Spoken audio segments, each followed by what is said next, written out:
오늘 우리에게 주시는 하나님의 말씀은 사도행전 14장 19절부터 20절까지입니다. 유대인들이 안디옥과 이고니온에서 와서 무리를 충동하니 그들이 돌로 바울을 쳐서 죽은 줄로 알고 시외로 끌어내치니라.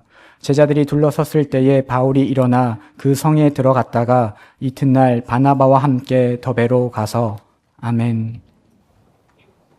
경상남도 거창군에 있는 거창고등학교는 기독교 정신의 바탕 위에서 설립되고 운영되는 고등학교로 널리 알려져 있습니다.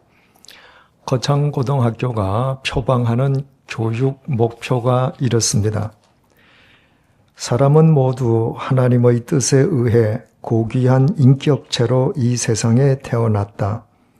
인간의 존재 가치는 절대적인 것으로 그 무엇과도 비교될 수 없다.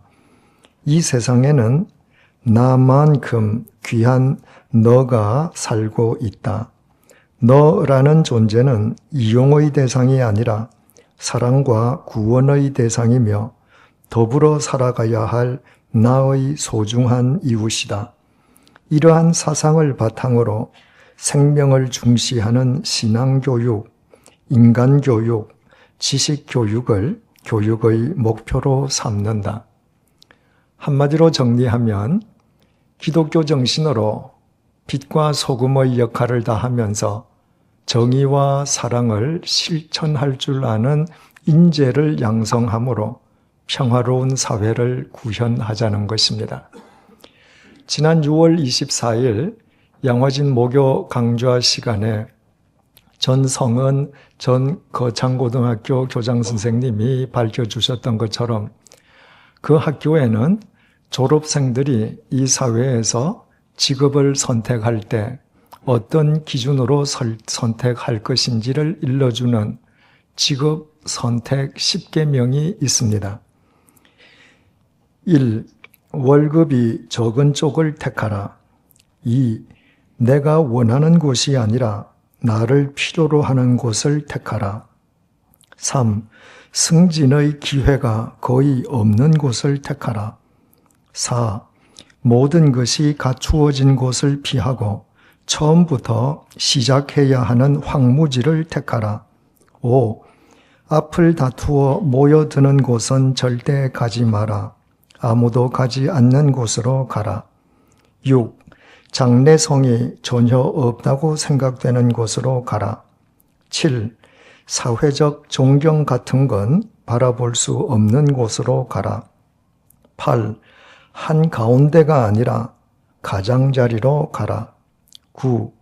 부모나 아내나 약혼자가 결사반대하는 곳이면 틀림없다.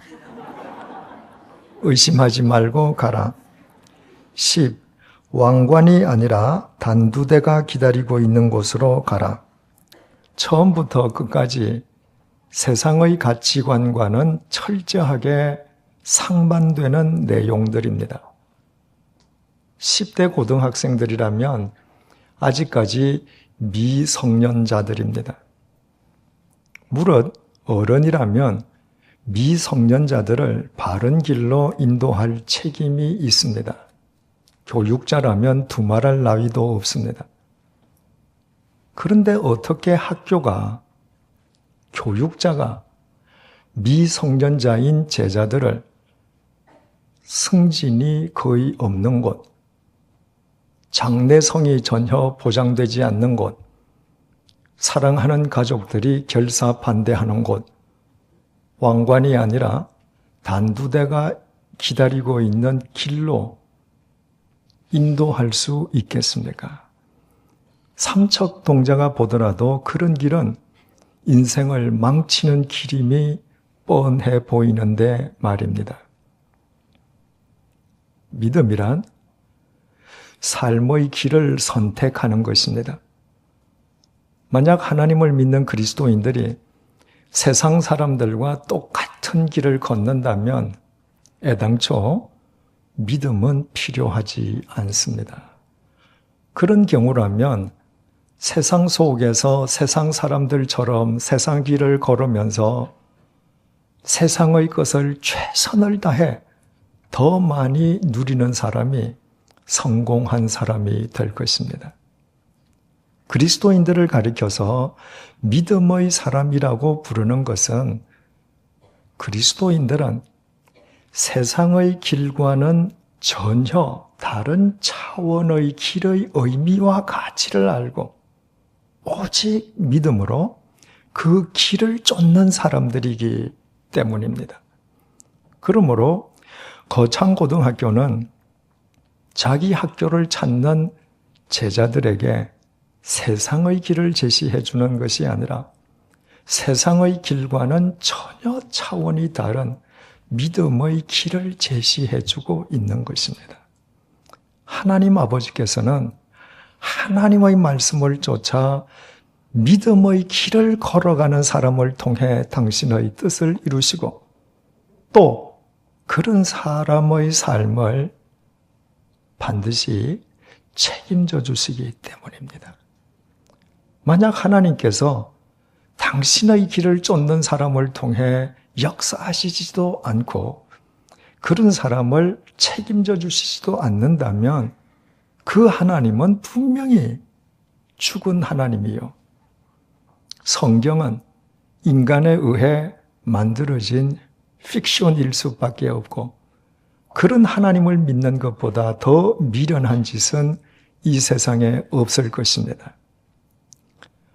버가에서 풍토병에 걸린 사도 바울은 즉각 전도 여행을 포기하고 집으로 되돌아가지 않았습니다. 오히려 사도 바울은 목숨을 걸고 바나바와 함께 험산 줄령의 타우루스 산맥을 넘어 비시디아 안티옥으로 가서 복음을 전했습니다. 그러나 사도 바울을 시기한 유대교 지도자 무리의 모함과 선동으로 바울과 바나바는 비시디아 안티옥에서 쫓겨났습니다.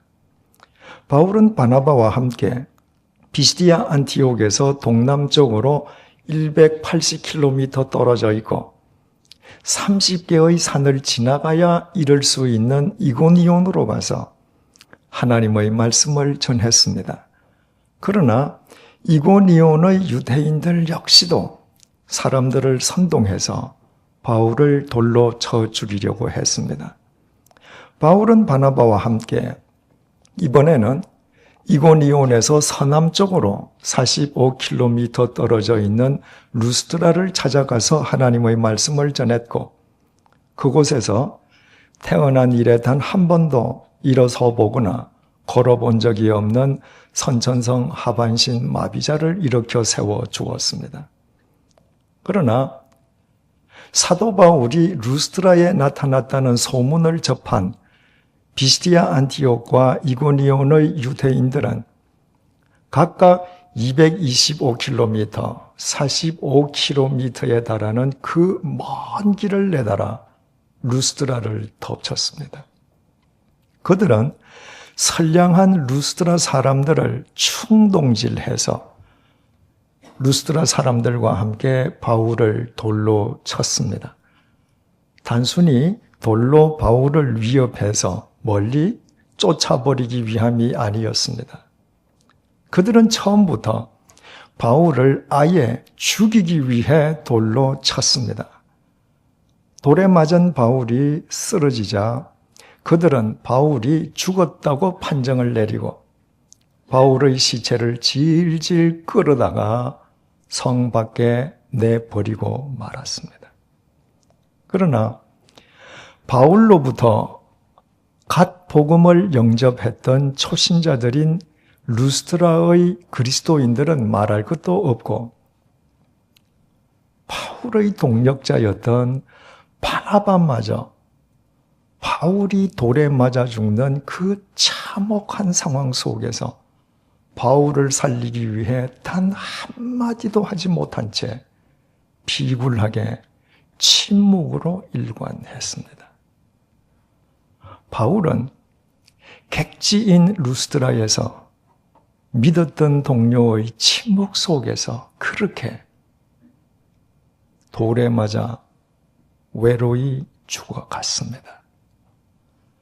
바울이 걸어간 그 길은 높은 연봉이나 승진이 보장되어 있는 길이 결코 아니었습니다. 유대교 내에서 촉망받는 청년이었던 바울이 만약 유대교 내에 그대로 머물러 있었더라면 그는 필경 높은 연봉을 받고 지도자의 직위를 누릴 수 있었을 것입니다. 그 길은 사도 바울 자신이 원한 길이 아니었습니다. 그 길은 하나님을 알지 못하는 사람들을 위해, 그들을 위해서 사도 바울이 일부러 찾아갔던 길이었습니다. 모든 것이 구비된 길이라거나 수많은 사람들이 앞다투어 찾는 길이 아니라 그 누구도 가려하지 않고 거들떠 보지도 않는 척박한 황무지 길이었습니다. 출세의 길과는 전혀 거리가 멀었습니다. 유대교가 지배하고 있는 유대인 사회에서 바울이 걸어갔던 그 길은 화려한 주류의 길이 아니라 고독한 비주류의 길이었습니다. 만약 바울의 부모가 알았더라면 그 길은 바울의 부모가 바울의 앞을 가로막고 반드시 만류했을 길이었습니다. 바울이 이 도시 저 도시에서 박해와 모함 속에서 쫓겨나고 끝내 돌까지 맞아야 하는 그 상황을 바울을 낳은 그의 어머니가 직접 목격했다면 그 광경을 거저 보기만 했겠습니까? 사도 바울의 옷자락을 부여잡고 바울아, 내가 너를 어떻게 키웠는데, 내가 너를 얼마나 힘겹게 예루살렘 유학까지 시켰는데 왜 이런 데서 이런 길을 걷고 이런 모습으로 살고 있느냐? 바울을 만류하지 않았겠습니까? 그러나 바울은 그 길을 걸어갔고 동료의 침묵 속에서 객지의 유대인들과 이방인들의 돌에 맞아 죽어갔습니다. 바울이 걷던 그 길 위에서 바울을 기다렸던 것은 왕관이 아니라 단두대였던 것입니다. 그래서 바울의 인생이 그것으로 그렇게 끝났습니까? 만약 바울의 인생이 거기에서 그렇게 끝났더라면 바울은 이 세상에서 가장 미련한 인간임에 틀림없습니다. 바울이 세상 사람들이 보기에 가장 미련해 보이는 그 길을 기꺼이 걸어갔던 것은 그가 정말 미련한 인간이어서가 아니라 누구보다도 투철한 믿음의 소유자였기 때문입니다. 그러므로 루스드라에서 돌에 맞아 죽어가는 바울의 최후가 결코 바울 인생의 최후가 될 수는 없었습니다. 본문 20절을 보시겠습니다. 제자들이 둘러섰을 때에 바울이 일어나 그 성에 들어갔다가 이튿날 바나바와 함께 더베로 가서 본문이 언급하고 있는 제자들은 바울로부터 갓 복음을 영접한 루스드라의 그리스도인들이었습니다. 그들은 바울을 돌로 친 사람들이 바울이 죽어서 시체가 되었다고 단정하고 바울의 시체를 질질 끌어다가 성 밖으로 내버리자 그제야 바울의 시체 곁으로 다가갔습니다. 지난 시간에 말씀드린 것처럼 그들 역시도 사도 바울이 죽었다고 단정하고 바울의 시체를 어떻게 장례 치를까 의논하기 위함이었을 것입니다. 그런데 바로 그 순간에 바울이 일어났습니다. 우리말 일어나다라고 번역된 헬라어 동사 아니스테미는 자동사인 동시에 타동사로 사용되는 동사입니다. 이를테면 일어나다는 의미이기도 하고 일으켜 세웠다는 의미이기도 한 것입니다. 더 중요한 것은 동사 아니스테미는 앉은 자리나 누운 상태에서 일어나는 것만을 의미하는 단어가 아니라 죽은 사람이 다시 살아나는 것을 의미하기도 하는 단어라는 것입니다.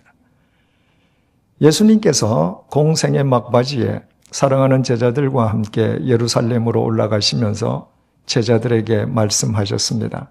마태복음 20장 18절에서 19절입니다. 보라, 우리가 예루살렘으로 올라가노니 인자가 대제사장들과 서기관들에게 넘겨짐에 그들이 죽이기로 결의하고 이방인들에게 넘겨주어 그를 조롱하며 채찍질하며 십자가에 못 박게 할 것이나 제3일에 살아나리라. 예수님께서는 이제 곧 십자가에 못 박혀 돌아가시겠지만 그러나 사흘째 되는 날 반드시 다시 살아나리라고 말씀하시면서 오늘 본문에서 사용된 것과 똑같은 아니스템이라는 단어를 사용하셨습니다. 그뿐만 아니라 예수님께서는 요한복음 11장 25절에서 26절을 통해 이렇게 말씀하십니다. 나는 부활이요 생명이니 나를 믿는 자는 죽어도 살겠고 무릇 살아서 나를 믿는 자는 영원히 죽지 아니하리니 이것을 내가 믿느냐. 주님께서는 당신을 가리켜서 부활이라고 말씀하시면서 역시 아니스테미의 명사형인 아나스타시스라는 단어를 사용하셨습니다.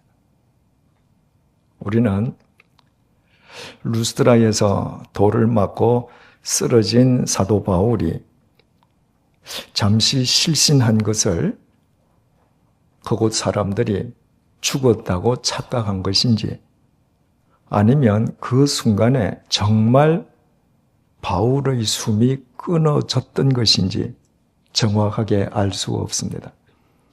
그러나 한 가지 우리가 분명히 알 수 있는 것은 돌에 맞은 사도 바울이 잠시 실신했다가 일어났던 아니면 정말 죽었다가 다시 살아났던 바울 스스로 일어나거나 바울이 자기 자신의 능력으로 다시 살아난 것이 결코 아니었다는 것입니다.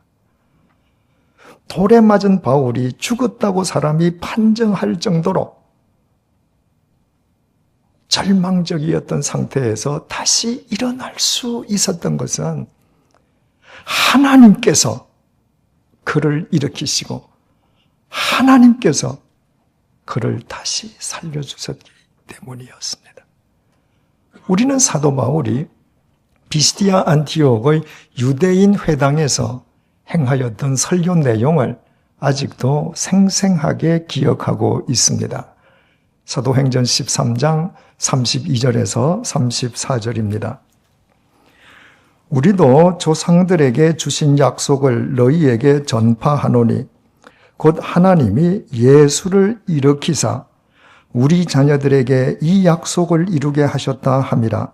시편 2째 편에 기록한 바와 같이 너는 내 아들이라 오늘 너를 낳았다 하셨고 또 하나님께서 죽은 자 가운데서 그를 일으키사 다시 썩음을 당하지 않게 하실 것을 가르쳐 이르시되 내가 다윗의 거룩하고 미쁜 은사를 너희에게 주리라 하셨으며 사도 바울은 하나님께서 죽은 자 가운데에서 예수님을 다시 일으키셨다는 사실을 2번씩이나 강조하면서 2번 모두 오늘 본문에서 사용된 것과 똑같은 동사 아니스테미를 사용했습니다.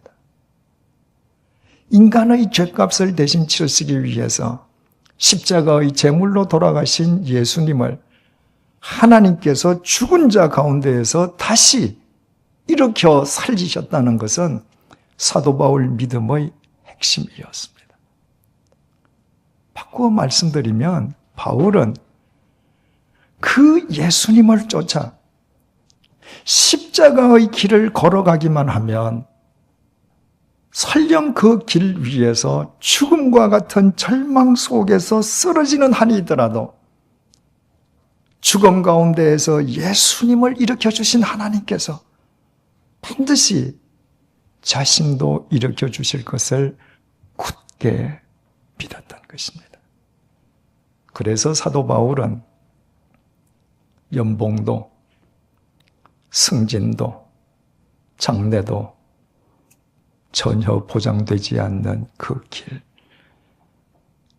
가족이라면 모두 결사 반대할 그 길, 왕관이 아니라 단두대가 기다리고 있는 그 예수 그리스도의 길을 걸어가다가 루스드라에서 돌에 맞아 죽었습니다. 그렇다면 죽음 한가운데에서 예수님을 일으켜 다시 살리신 하나님께서 오직 당신을 믿는 바울을 죽음 한가운데에서 다시 일으켜 세워주시는 것은 너무나도 당연한 일 아니겠습니까? 그뿐이 아니었습니다. 루스드라를 찾은 바울이 하나님의 말씀을 전하면서 가장 먼저 한 일은 하반신 마비자를 일으켜 세우는 것이었습니다. 잘 아시는 것처럼 그 사람은 태어난 이래 단 한 번도 일어서거나 걸어본 적이 없는 선천성 하반신 마비자였습니다. 바울이 그 선천성 하반신 마비자를 향해서 내 발로 바로 일어서라고 명령했고 그 명령과 동시에 그가 벌떡 일어나 걷기 시작했습니다. 그러나 그것은 사도 바울의 능력으로 인함이 아니었다고 했습니다. 하나님께서 바울을 통로로 삼아 친히 그 선천성 하반신 마비자를 일으켜 세워주신 것이었습니다. 그런데 바울이 그 선천성 하반신 마비자를 향해서 일어서라고 명령할 때 사용된 단어가 바로 아니스테미입니다. 사도 바울은 태어날 때부터 하반신이 죽어있는 그 사람을 향해서 그 사람의 하반신을 바라보면서 다시 살아나라는 하나님의 명령을 대언했고 그 동시에 날 때부터 말라붙어 있던 그의 하반신이 부러지면서 그가 벌떡 일어날 수 있었던 것입니다. 이처럼 하나님을 알지도 못하고 하나님을 위해서 그 무엇도 한 것이 없는 루스드라의 선천성 하반신 마비자를 하나님께서 오직 당신의 자비로우심으로 일으켜 세워주시는 분이시라면 예수 그리스도 안에서 온 중심을 다해 하나님 당신의 길을 쫓는 사도 바울이 쓰러질 때 그를 일으켜 세워주시는 것은 너무나도 마땅한 사필 규정이 아니겠습니까? 그래서 사도 바울은 이 이후에 고린도 교인들에게 편지를 쓰면서 이런 내용을 증언합니다. 고린도후서 4장 8절에서 11절입니다. 우리가 사방으로 우겨쌈을 당하여도 쌓이지 아니하며 답답한 일을 당하여도 낙심하지 아니하며 박해를 받아도 버림받지 아니하며 거꾸로 트림을 당하여도 망하지 아니하고 우리가 항상 예수의 죽음을 몸에 짊어짐은 예수의 생명이 또한 우리 몸에 나타나게 하려 함이라. 우리 살아있는 자가 항상 예수를 위하여 죽음에 넘겨짐은 예수의 생명이 또한 우리 죽을 육체에 나타나게 하려 함이니라. 사도 바울은 예수 그리스도의 길을 쫓기 위해서라면 어떤 박해에도, 어떤 죽음과도 같은 절망적인 상황 속에서도 거리낌 없이 자기 자신을 던졌습니다.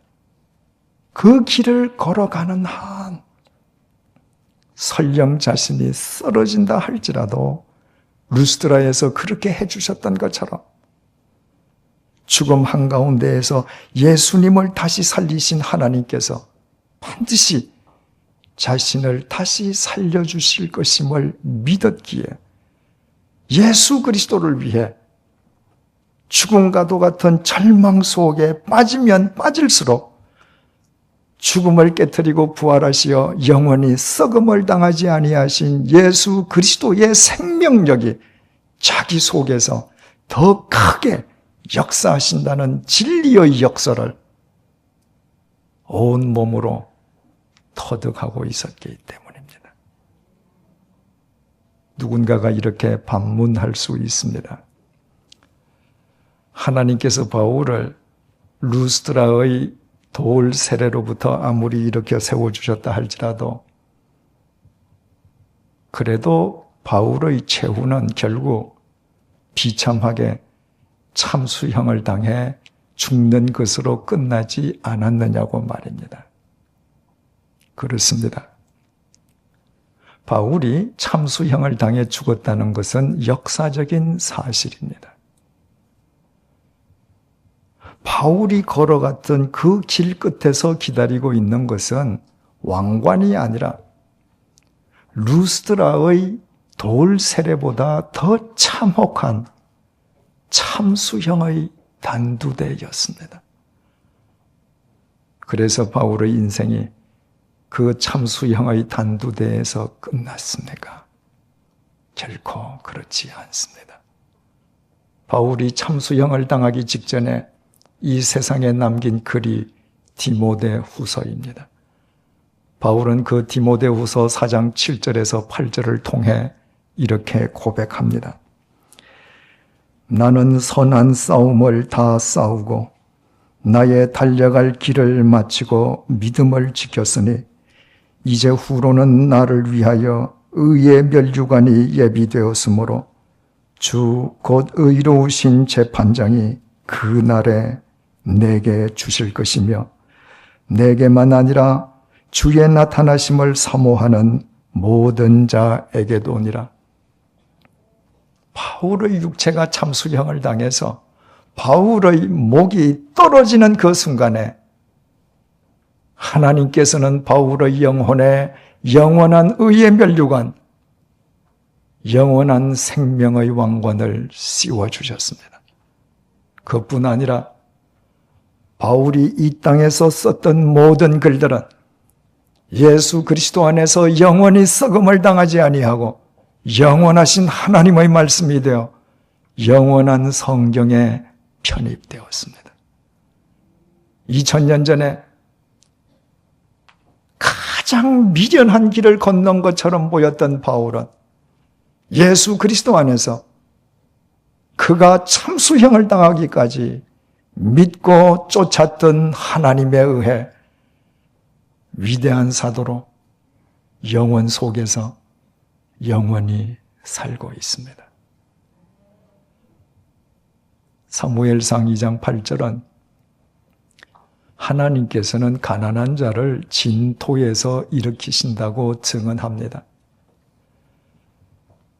진토라고 번역된 히브리어 아파르는 먼지를 뜻하기도 하고 진흙을 뜻하기도 합니다.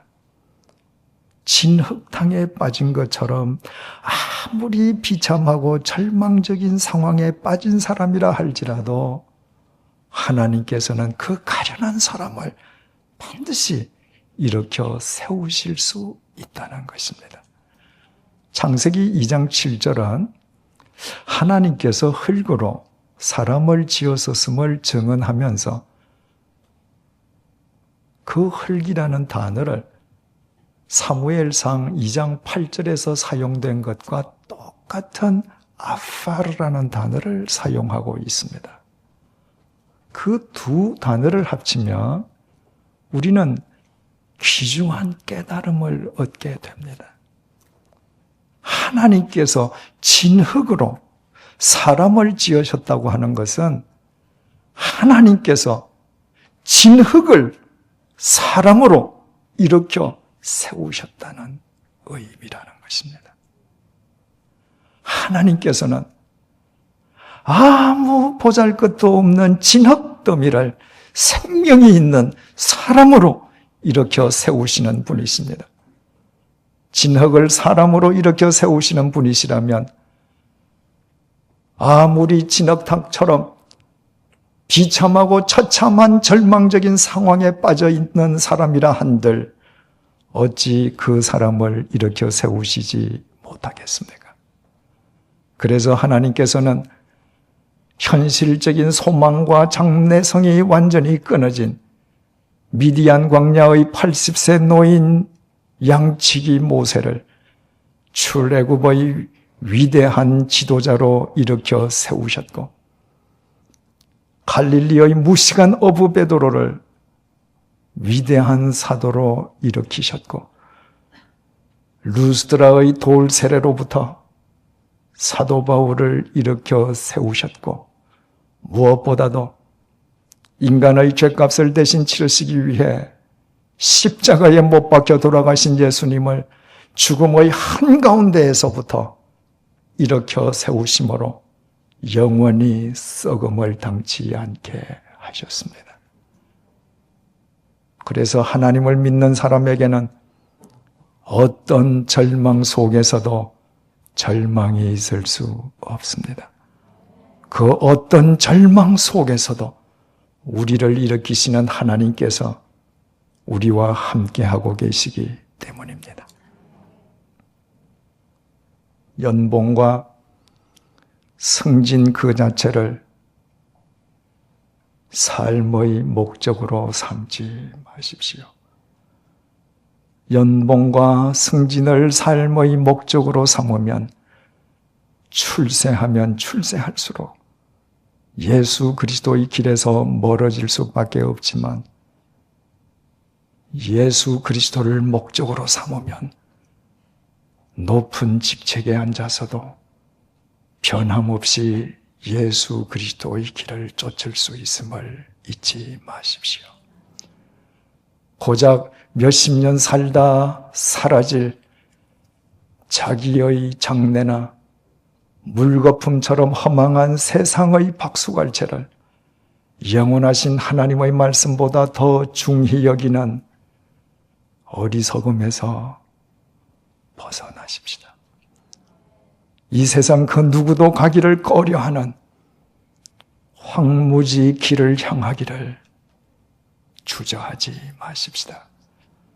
사랑하는 가족들이 만류한다 해도 그 길 끝이 왕관이 아니라 단두대라 할지라도 예수 그리스도께서 가신 길, 그 진리의 길에 우리 자신을 던지기를 두려워하지 마십시다.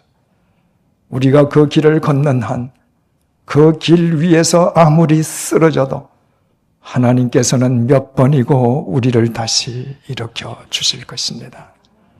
이 세상에서는 말할 것도 없고 이 세상을 떠난 뒤에도 예수 그리스도 안에서 영원토록 일으켜 세워 주실 것입니다.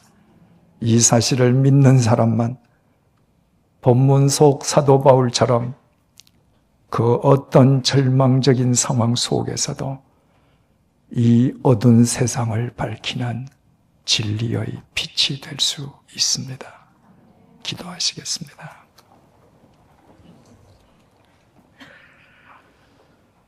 보잘것없는 진흙더미를 사람으로 일으켜 세우신 하나님, 현실적으로 아무 장래성이 없는 미디안의 80노인 모세를 출애굽의 지도자로 일으켜 세우신 하나님, 갈릴리의 무식한 어부 베드로를 인류의 역사를 새롭게 하는 사도로 일으켜 세우신 하나님, 루스드라의 돌 세례로부터 바울을 다시 일으켜 세우신 하나님, 인간의 죄값을 대신 치르기 위해 십자가의 제물로 돌아가신 예수님을 죽음의 한가운데에서 다시 일으키시고 영원히 썩음을 당하지 않게 하신 하나님, 그 하나님께서 나의 하나님 되어주심을 감사드립니다.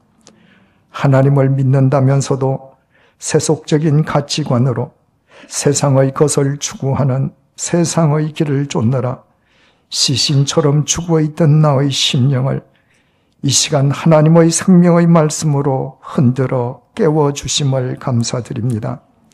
이제부터 연봉과 승진의 기회가 보이지 않는다 해도, 세상 사람들이 장래성 없다며 거들떠 보지도 않는다 해도, 모든 사람이 가기를 꺼려하는 척박한 황무지라 해도, 박수갈채가 없는 고독한 길이라 해도, 주위 사람이 앞을 가로막고 말린다 해도, 화려한 왕관이 아니라 설령 단두대가 기다린다 해도 예수 그리스도께서 가신 그 생명의 길, 그 진리의 길을 쫓게 도와주십시오. 그 길을 걷다가 넘어지고 쓰러져도 나를 다시 일으켜 세우시는 하나님을 의지하여 그 길을 완주하게 해 주십시오.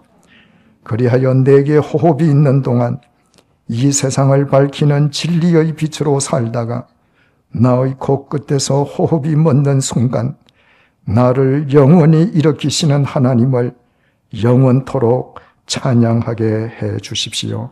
예수님의 이름으로 기도드립니다. 아멘.